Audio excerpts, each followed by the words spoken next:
A new proposed law on regulating ammunition sales is sparking controversy across our state. Supporters say it's a necessary step for public safety, while opponents argue it will hurt businesses and infringe on Second Amendment rights. News 5's Michelle Reyes breaks down what this bill would change.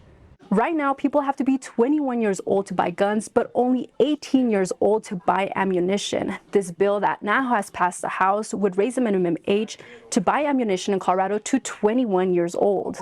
It also bans ammunition vending machines and requires shippers to give written notice to the deliverer when a package contains ammunition. Vendors will also have to keep ammunition in an enclosed display case or behind the counter. Teddy Collins, a local gun store owner, says this bill will put unnecessary burdens on businesses and customers. But they're trying to make it harder and harder for people like us to operate, and they're trying to drive the prices up to make it unaffordable for the average consumer. He's also concerned about how the shipping requirements will be enforced. There's no way to tell if ammunition is inside of a package without physically inspecting it.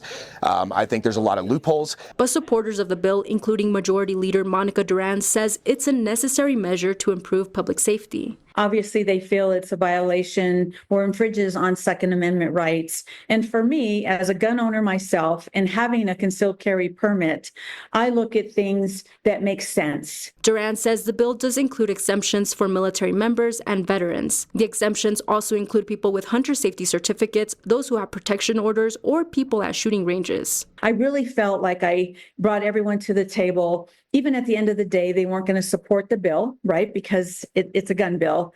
I still listened and paid attention and will continue to do that as it goes to the Senate. If passed, the bill will go into effect in 2026, giving gun store owners that time to make the changes. In Colorado Springs, Michelle Reyes, News 5. Michelle, thank you. State lawmakers are also considering another controversial gun bill. We reported last week that it passed the Senate after being heavily amended by Democrats. The bill in its original form would have banned the sale of many semi-automatic guns that accept detachable magazines. An amendment was added that would allow the sale of these types of guns, but the buyer would have to be vetted, complete a training course with a test, and be added to a registry.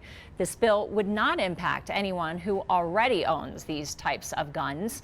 This is now being considered by the House. If it becomes law, it will take effect September 1st.